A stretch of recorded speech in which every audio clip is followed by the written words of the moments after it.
Welcome to the Finder of Lost Things, exploring your superpowers of trust, healing and transformation with me, Hannah Belton. My brother, Christian, disappeared in Mali, Africa in 2003. He disappeared without a trace. We lost his story, we didn't have closure, we lost so much. I was fighting and searching to find Christian when actually I just needed to sit in stillness and attract him in. I was so resistant to doing this, but I had to surrender. It's a process of trusting and finding the lost pieces and integrating them. This podcast will uncover the process that Christian and I went on to find the lost things, him, and to find the parts of me that were missing. And we were destined from the start to tell our story into the dark, for we were born to a great white shark.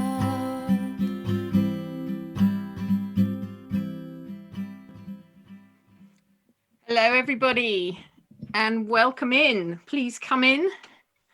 I've got a fire here. I'm ready to tell you some stories. I'm ready to spread the joy and the love and all the messages and learnings that I have gained through my own grief and healing journey. And I'd love to share them with you all. So please come in.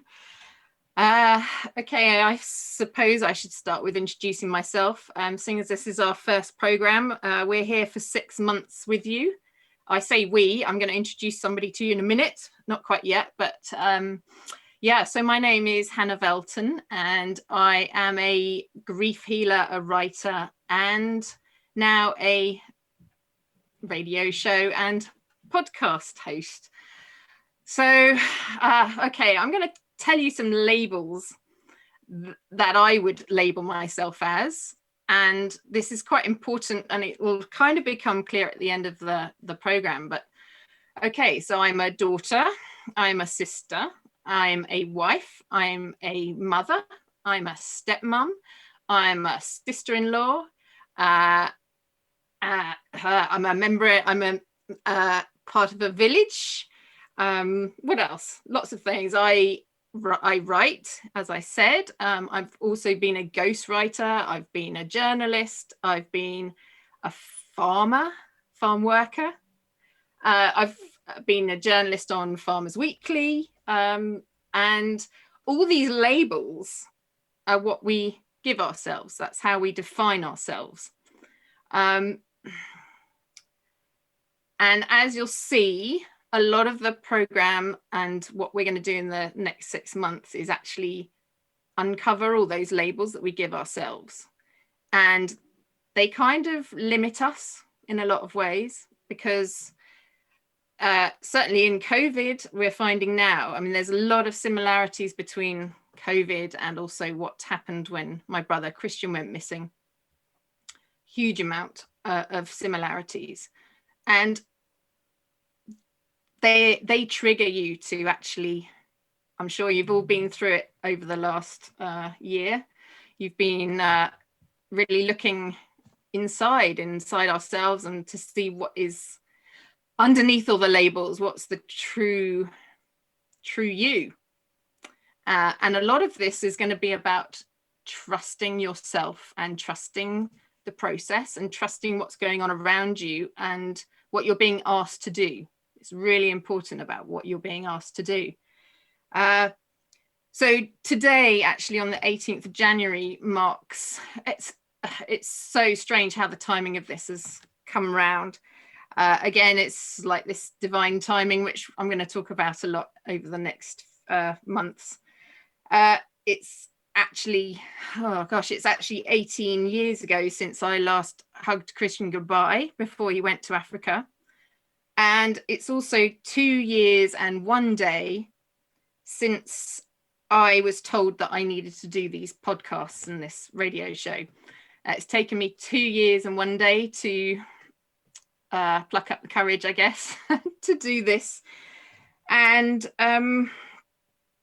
yeah, this is the reason why we're here. And actually, I'm going to introduce you to the reason why I'm here, and I guess why this whole journey and this whole transformation happened. And as if by magic, my lovely producer Olivia, I hope, will is he going to appear? He's right there, yeah. Oh, he is right there. I can't see him on the screen. Where is he? Is he there? He's there, right there. Ah, okay. So this is my brother Christian. And I hope I don't want to lean on him or whatever, but so this is Christian. This is my brother. So as I said in the intro, he was 27, nearly 28 when he went traveling to Africa. And as you can see in his in the picture, this is taken just before he went to Africa. So this is really the last sort of photos we have of him. As you can see, he's a really handsome chap. And he's going to come in now. Okay, I should explain to anybody who doesn't know anything about us. Christian and I choose to continue our sibling relationship. I choose to bring Christian with me. He chooses to be with me. He comes in and out of life, my life. He will always be, I mean, we have made films before. We've made live Facebook films before in 2018 to 2019. They're all on a Facebook, all on a YouTube channel, The Finder of Lost Things. And we've actually uploaded 30 films that we've already made together. So you can view them if you fancy. But yeah, where to start? He comes and goes, and he's going to be very much with me during these 6 months. So why are we here right now? Okay, in terms of it's a time of renewal, is essentially this time of year. So late December into late January is, for me, a time of renewal.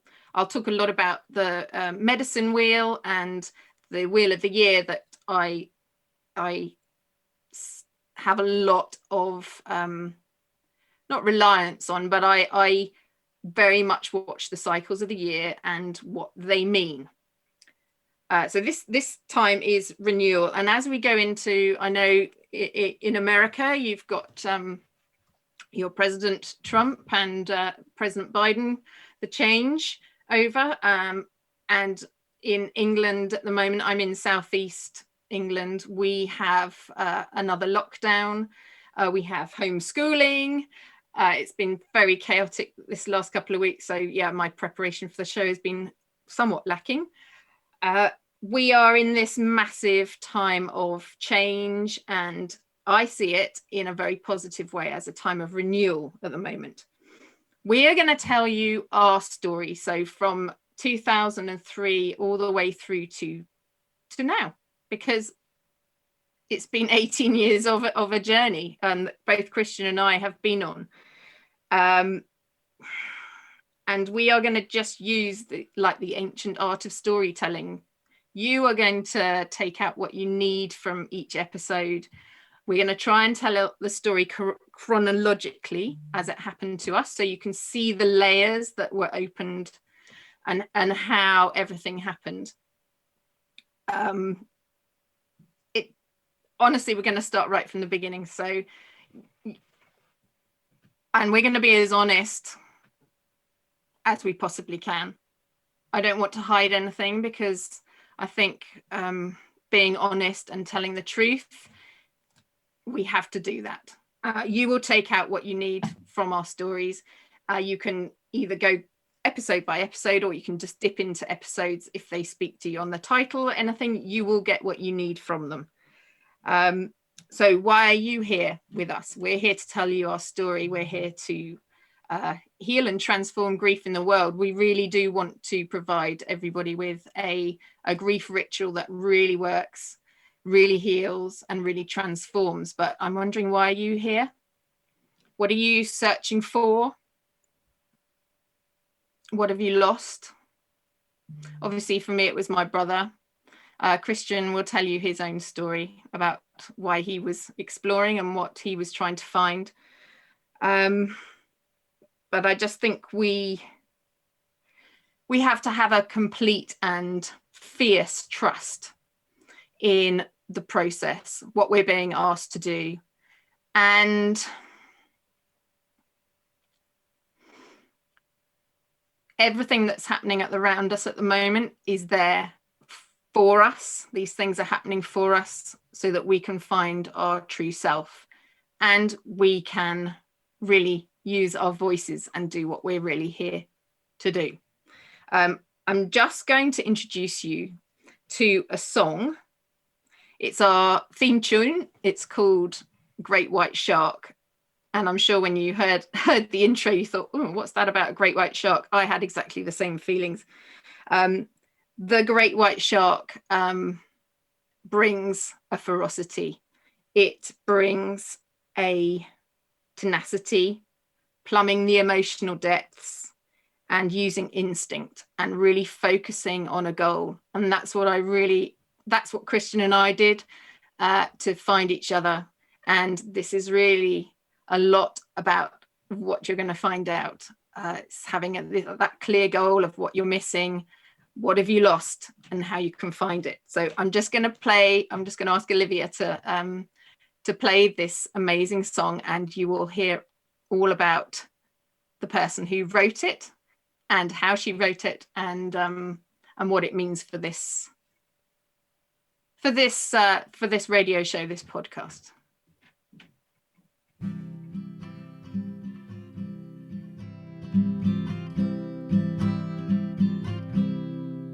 There's a piece of me inside of you. You fan that flame till it burns again. There's a piece of you inside of me, my guiding light, my eternal heat. We claimed our birthright from worlds apart, live side by side, speak heart to heart, and we were destined from the start to tell our story into the dark, for we were born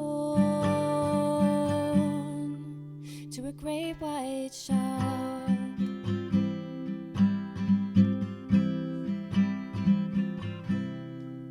When you were gone, I couldn't see a way to bring you home to me. My hopes were high but were in vain, that I would see you here again. I couldn't reach you, though I tried. I told your story far and wide. I had no inkling at the start I'd find you right here inside my heart, and we were born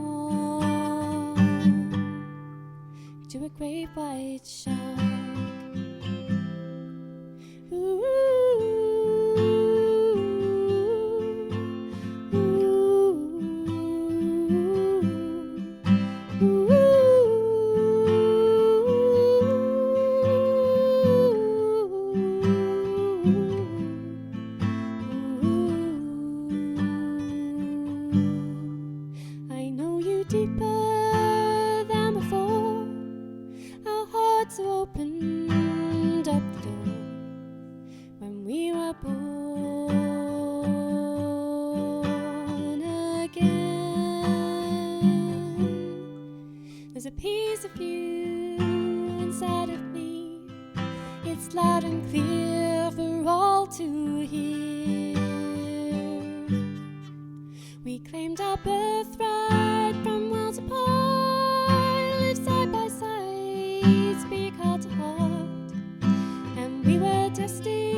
it shut.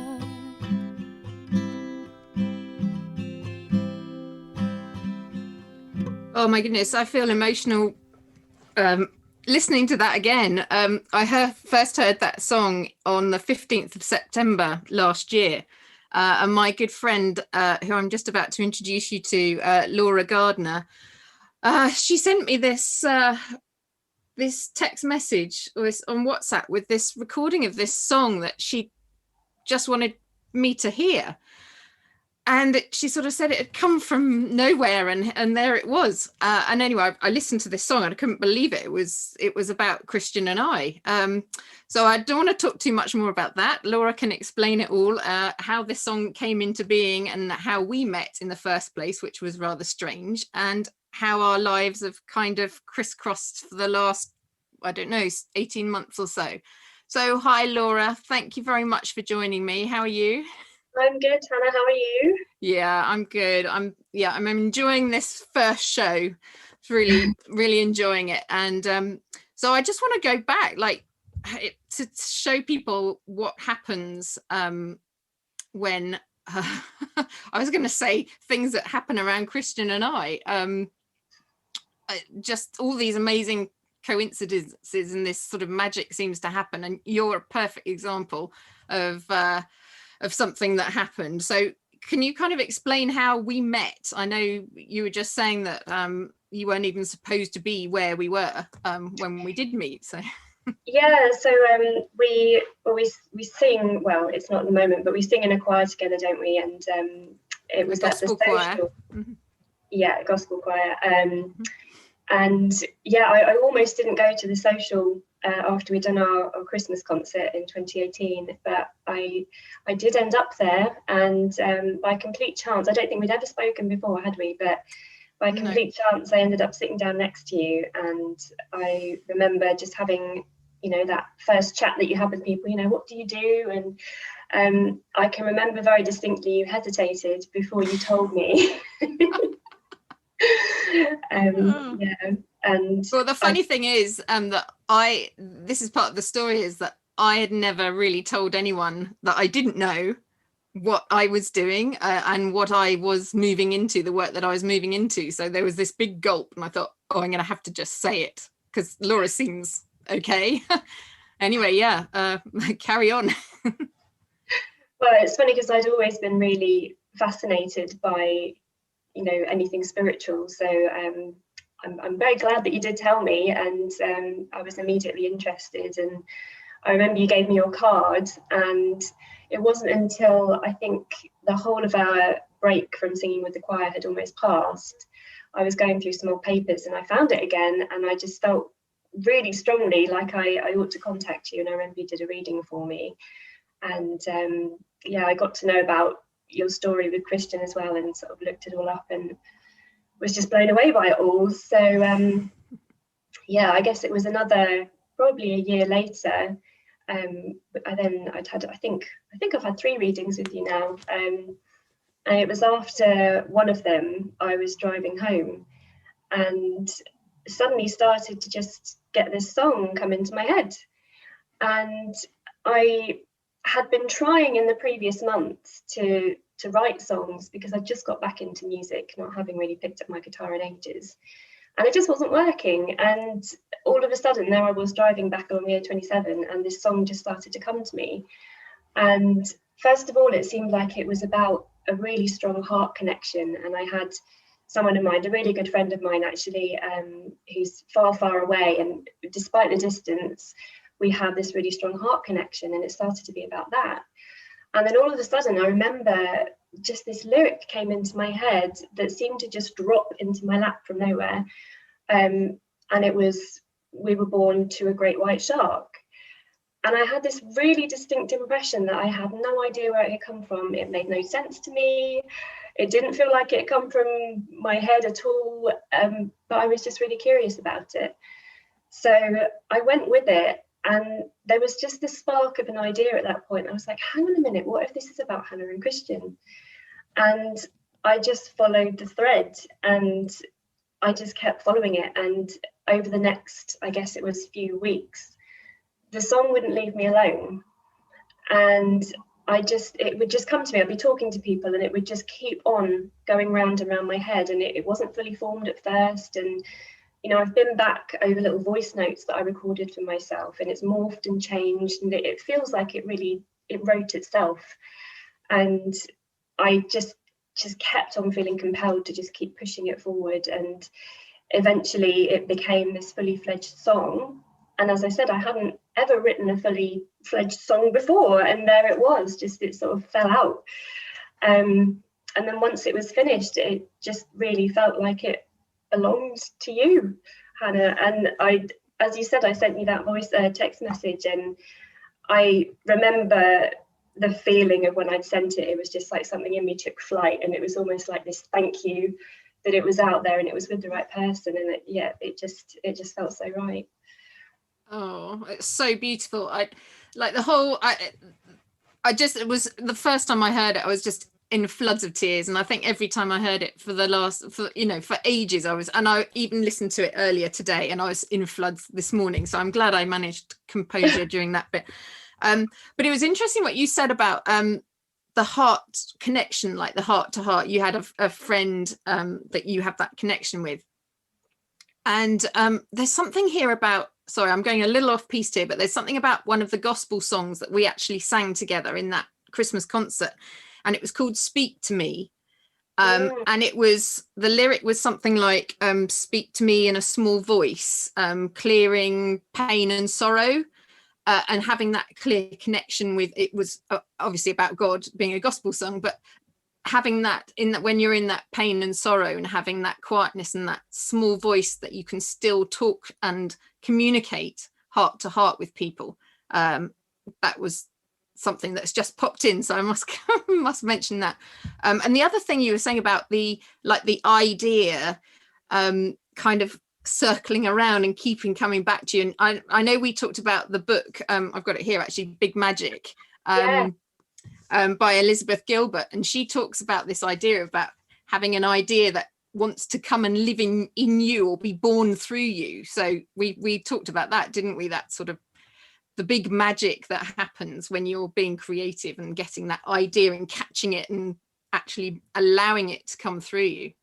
Yeah, and I had just been reading that book, I think, either just before or just after, and it suddenly just struck me that that's exactly what it felt like, that I had this come to me rather than, from inside me. It felt like it had dropped in. And I had a really strong sense that it was this idea that wanted to just come out of me, but hadn't been from me in the first place, if that makes sense. So it really struck a chord. So what does this mean? How has this sort of changed your direction? Has it changed your direction in life, or are you?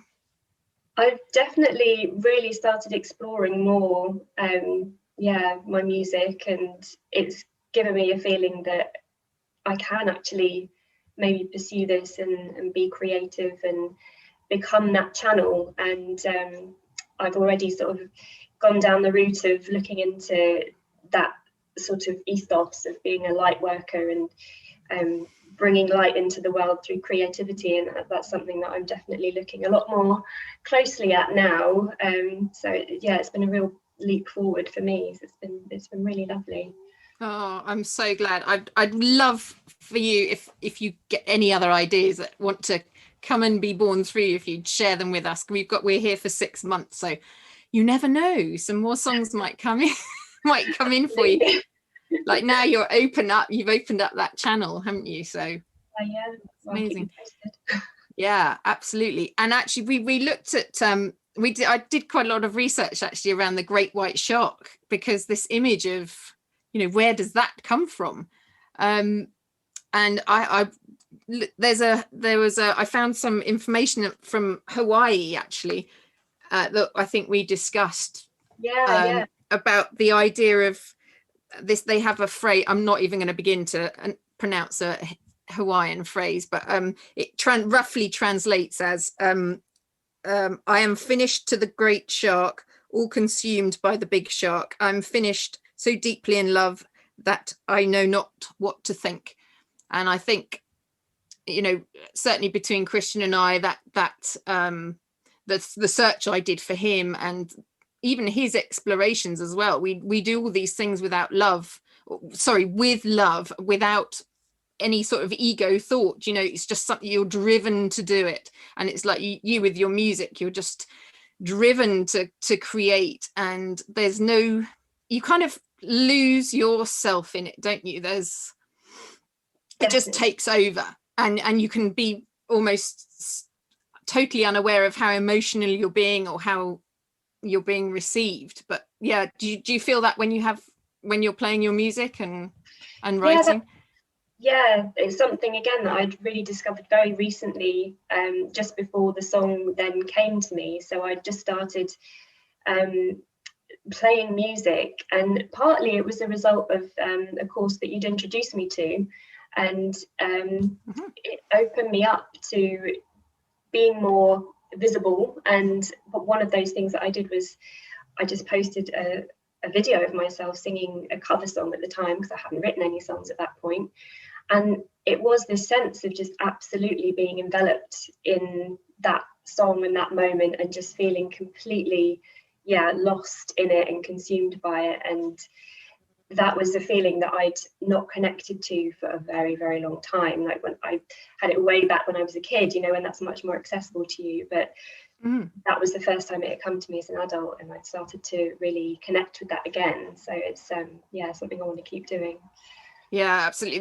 That's when you're on the right track, isn't it? When you get that feeling of, oh, this is what I'm meant to be doing, or you just can't stop it. It's such a fantastic feeling.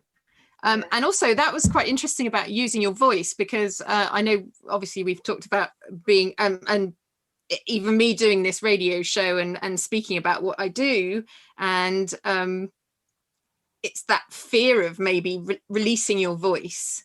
But I think both of you and I, in the 18 months, I guess, that we've known each other, also have both been through that process of, we've just got to use our voice. We have to, you can't stop it. It's so how did you get over the fear of using your voice? It was more that just a few things fell into place, and I realized how much I was blocking myself. So once I'd seen that quite clearly, I suddenly realized that it was within my control to then just liberate myself and just start to use my voice again. And that feeling of just being present and putting myself out into the world and feeling like I could do that was it was lovely, magical. It is magical, isn't it? And to feel safe doing it. I think once you kind of have to take the step, don't you? You have to do a Facebook Live, or you have to do something, you have to do an action, do something. And then the feeling kind of catches up with you that, oh, actually this is okay. And then it changes your sort of thought process. So you're going to carry on doing it. Yeah, it's like releasing a cork from a bottle, I think. And you suddenly think, oh, there's more of this. It can come out. It kind of becomes quite attractive to keep on expressing yourself in that way, I think, and to see what effect it can have around you as well, just to know that, like you said, you're accepted and people are happy to receive that. It's really nice. That's right. Oh well, I hope we have a continued relationship on this show, Laura, and it's been absolutely a pleasure to chat with you as always. And I think we're just going to go for a quick break now, and then we'll be back later on. Thanks very much, Laura. Lots of love. The Finder of Lost Things, exploring your superpowers of trust, healing and transformation with me, Hannah Velton. When my brother Christian went missing, I completely denied my grief. We can either transform and transition, or we can stay stagnant. This podcast will uncover the process that Christian and I went on to find the lost things, him, and to find the parts of me that were missing. And there's things that are missing in you that prevent you from letting go, whether it's a person, a dream, a lifestyle. That process of trusting and finding the lost pieces and integrating them. That's where you get your sustainable transition that will carry on. Tune in every Monday at 9 a.m. Pacific on transformation.To. You can find me at hannahvelton.online.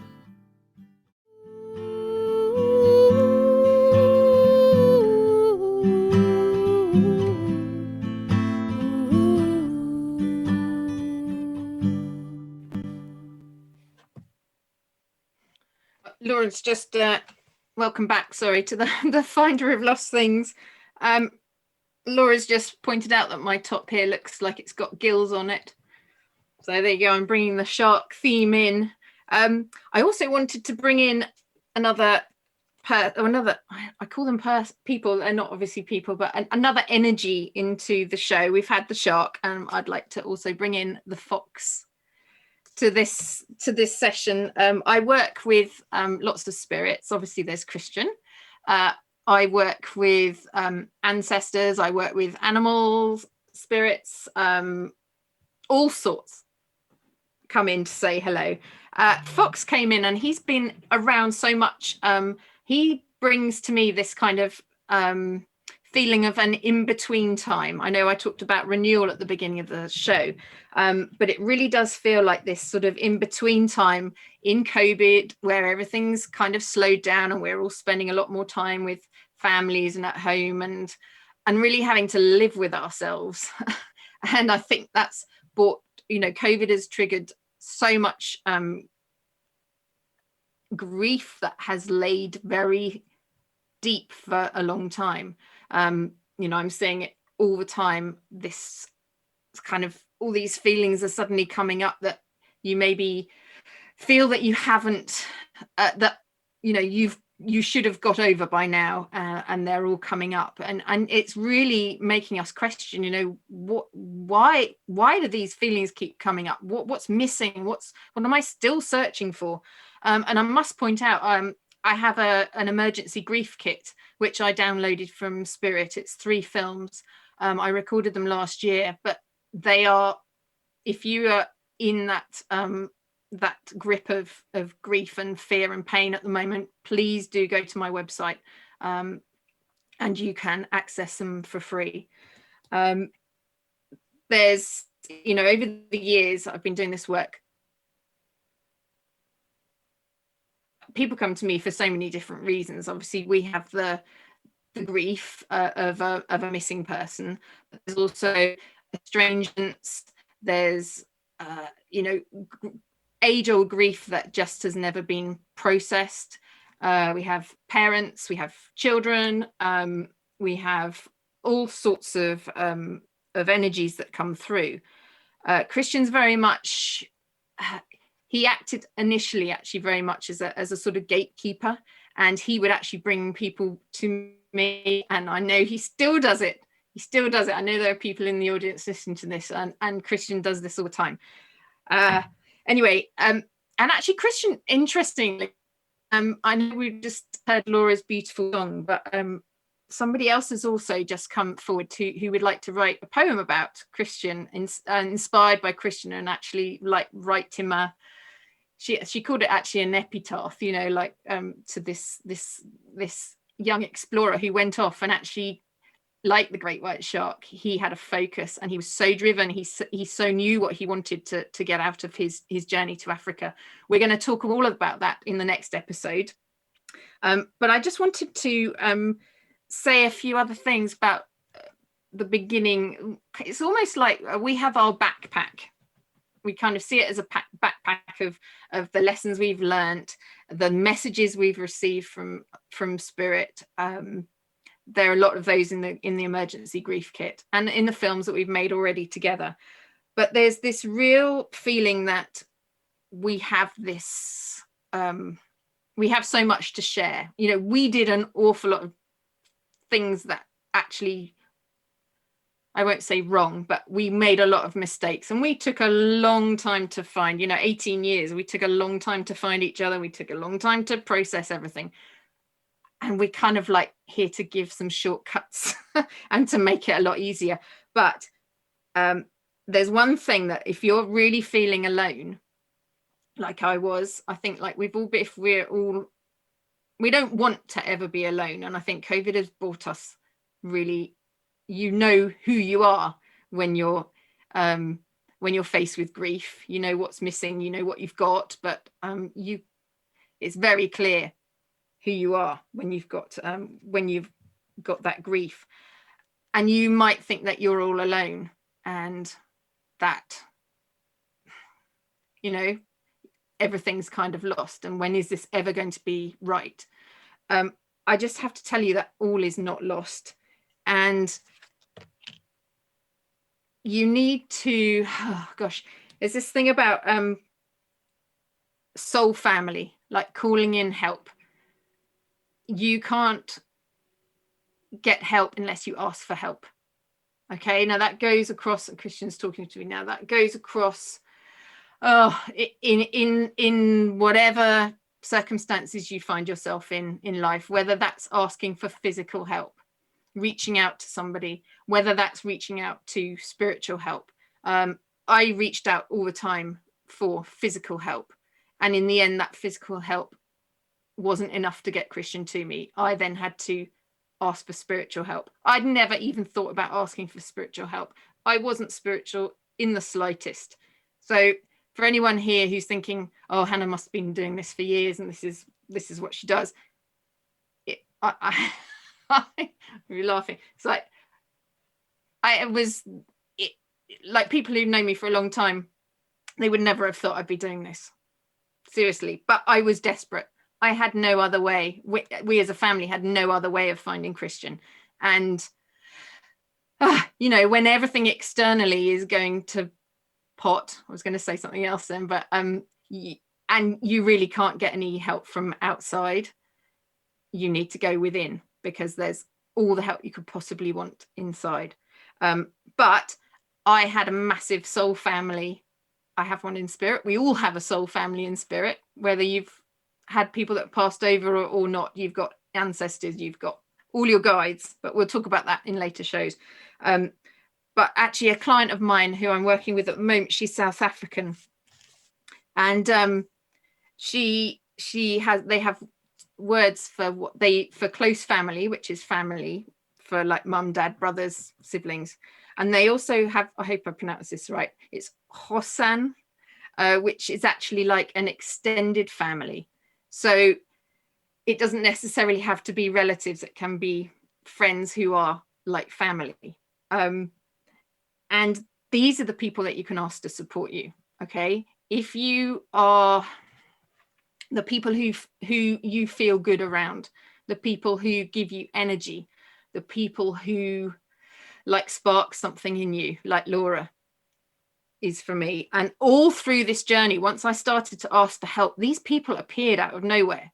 Like seriously, like you just need to ask for help. Like soul family, there are so many people and energies out there who are there to help you and support you, and they might just be around for a couple of minutes, you might just meet them, but they are there to help you move forward on your journey.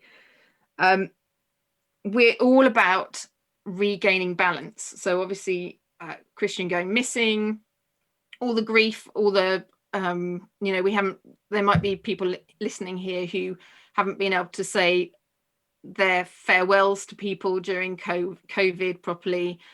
They might have got COVID and still be living with the effects of long COVID. You know, there's so much that I kind of see it as a sort of as a helmet that you put on, which is like, and we have this image also of a grief cage that you sort of sit in, and this these heavy feelings that come in when grief is around. We'll talk a lot more about this, but I just want to give you a little something that was given to me as well. So a little tip, I guess, is that if you plant yourself, if you kind of visualize yourself and plant yourself in the ground, the heartbeat that you can hear, so the earth, the heartbeat of the earth, is the same all around the world. So even if you're not near the people that you love, or you know, that and you're feeling all, I was going to say discombobulated, that's a long word, but you know, if you're feeling like you're helpless and you're out of control, just kind of ground yourself and listen to that heartbeat of the earth. It really does bring you back into balance. And that's what I was saying about the wheel of the year and the balance of nature and the cycles of nature in this time of renewal, where things are really being broken apart and like new growth is appearing, and it's just breathe and be out in nature as much as you can as well. And this the other idea that I wanted to talk to you about, and this kind of like balance, refinding balance is so important. I could never have reached Christian if I hadn't been lifted out of my sort of low vibration, that sort of grief cage, and that helmet of grief. It really constricts everything in life, and just having that regaining that balance and climbing. I don't know, we haven't got time now, but I recently, over Christmas, our family dog died, and she was nearly 13 years old, and we had to literally climb our way up and out of the sort of low vibration of grief to actually reach her. And I'll tell you about that another day, but this whole thing about bringing gratitude and joy and that sort of balance back into life is so important. It just clears so much and allows so much to come into you. And I was talking at the end, I must just finish on the labels that I was talking about, or the labels that we give ourselves. Okay, so we are here to create our own story, okay? We have so many limitations placed on us. You know, if anyone had said, you know, you will be able to find Christian, you will be able to heal your grief, you'll be able to transform him and you, I would have never believed it. It was not possible. In culture, it's not possible to find missing people and without a body, without anything, you know, without proof. It's just not possible. And I guess Christian and I are here just to tell you anything is possible if you put your mind to it and you commit to making changes. It really is up to you. These things are possible. They really are. Anything can happen. Anything can happen. And we are capable of so much more than we think. So these labels that we put on ourselves, there is so much more to you. There's so much more to me that obviously we're going to find out over the six months. So look, if anything happens to you that you would like to share, I'd love this to be a real community around this radio show, this podcast.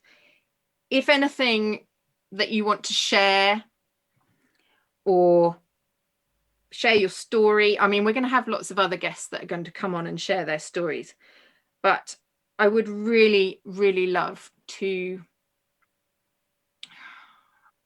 have a real transformation here, that people really are able to find a way of dealing with their grief, with fear, with pain, that truly heals and truly transforms. These things are possible. So we have a kind of website around the podcast called finderoflostthingspodcast.com. So you can come and you can comment, you can leave us a voicemail, you can we'd just really love some input. You can ask questions, and you know, we really can make the choice. Whatever situation, physical situation you're in, you really can change the situation, and you do that by changing your thoughts. But as we said with Laura, you do really need to start taking the actions. So I hope something in this show has made you maybe think differently about your situation, maybe about your relationships, maybe about what's possible. And there's another something I just wanted to share about this. I have this image of a spiral, and it really is a process of drilling down into really what is missing. What do you have that you can rely on? And then what is missing? What is really are you searching for? And that relies on the quiet time, and it relies on going within. And I know that's really difficult. I resented and resisted that for so long, but just maybe taking a few moments of your day, just 5 minutes of your day, maybe just to sit in quietness and just see what comes up. We are all here to learn and to grow. Energy doesn't sit still. Cycles in nature. Nature doesn't sit still. It's always moving. Christian was always moving. He was an explorer, obviously. And he was walking thousands of miles. Well, he was supposed to be anyway. But he never stopped moving. And there's this Latin saying actually called, "It is solved in walking." That's the translation. And grief keeps you very stuck and very solid and heavy. And it saps that movement from you. And a lot of this is starting to walk again, starting to move again, allowing the ideas to come into you, like with Laura, using your voice, singing, whatever it is, it's walking, it's moving, it's allowing and breathing. It's just allowing everything to start moving and to start to rise.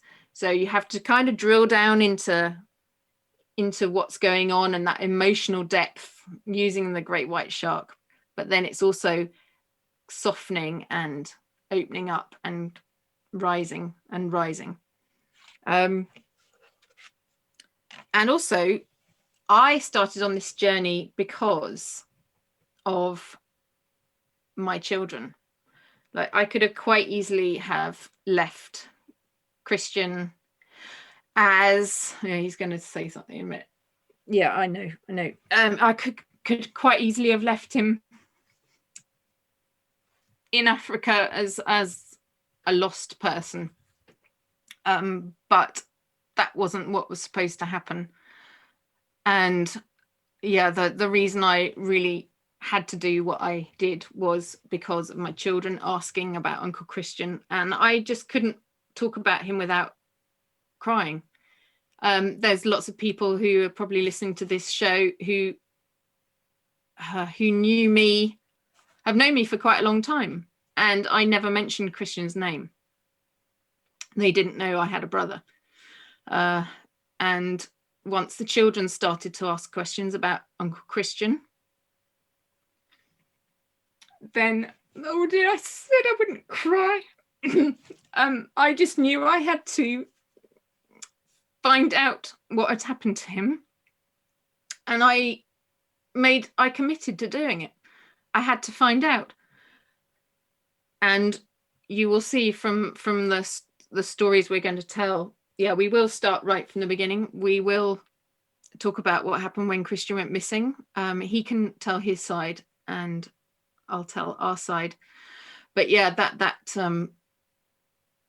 I could not let Christian just be, almost a romantic figure that had gone missing. I didn't want my son particularly to feel that he needed to go and find Uncle Christian.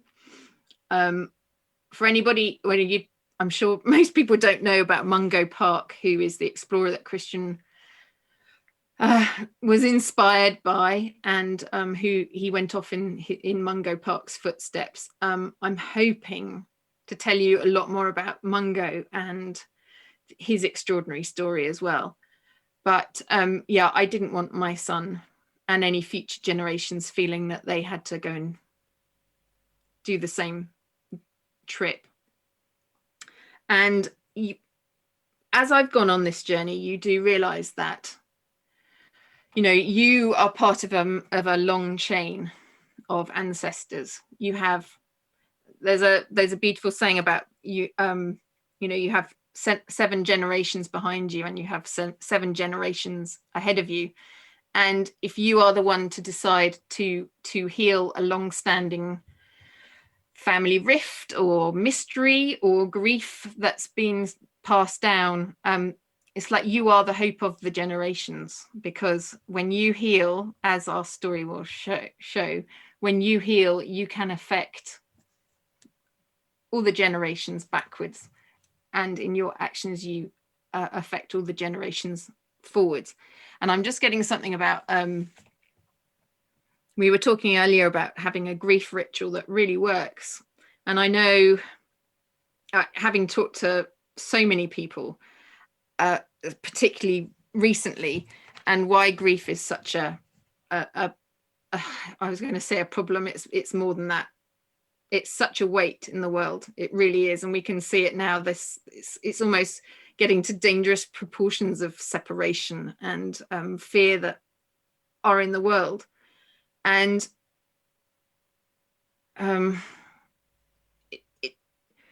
we just need, as a culture, as a society, to learn how to grieve, to have a good grief, and how to pass that on to our children. I don't know how long I've got now, probably not much longer, but I was just saying about our family dog that we actually, she passed over on Christmas Day after being with us for nearly 13 years. And I was able to help my family through that process. And it was such a relief to actually be able to take them through this ritual that has allowed them to also keep Duffy with us.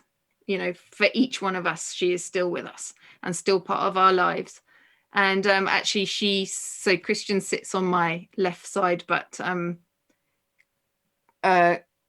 Duffy also sits by my side as well at the moment. So I just would love to be able to, we would both love to, we have a mission to heal and transform grief in the world, which we will tell you how that mission came up, because that was an awful lot later. But we have this mission to really make a difference now. And, you know, Christian is no longer this, as I said before, this sort of lost explorer. He's here. He still is able to connect with people. I know he does that still.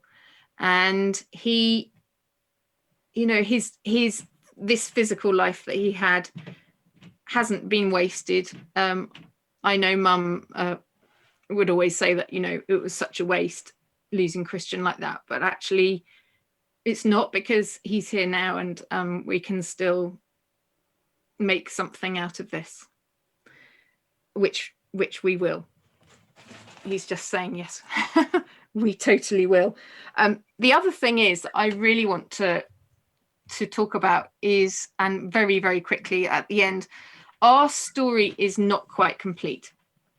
When we'll talk about all this at another episode, but we have one thing that is still missing in our story, and that is some camera cards. Like, Christian went off to Africa. He had a stills camera and he had a film camera, and he was attacked in Kita in Mali. This came out during our films that we made together. Those are still out there. I know they're coming to me. Right at the top of the show, I said it's taken me 2 years and a day to do this podcast. And at that time, when I was told I had to do a podcast, I was also told that these camera cards will come back to me, and it will kind of like complete our story, and not prove, but just so that we can kind of really close the story. So they're coming. I don't know when they're coming. They're coming at exactly the right time. So it would be lovely if they're part of this show. But yeah, that's just something I wanted to put in there. So look, next week we're going to definitely talk about Chris. I think Christian's probably going to take over a lot next week, and we're going to go right back to the beginning, which is, well, 2003, but actually the story starts before that. But yeah, I think that's all I need to say. So lots of love, and if you want to join us, do come to finderoflostthingspodcast.com. And I hope you've got something out of this episode, and if you have, we'd love to know. Do come and have a chat with us. So that's all we need to say, and we'll see you next week. Lots of love. Thank you very much for listening. Thank you for listening to The Finder of Lost Things. I think we've been triggered so long and so hard by COVID, and it's going to carry on. People are getting used to stillness, and they're getting used to more solitude. But how do you use that time for the highest good? This process that we're going to explore will bring back the joy and purpose to life. That wholeness, that sort of harmony and flow and togetherness. People are really ready to find their lost parts now. You can find me at hannahvelton.online.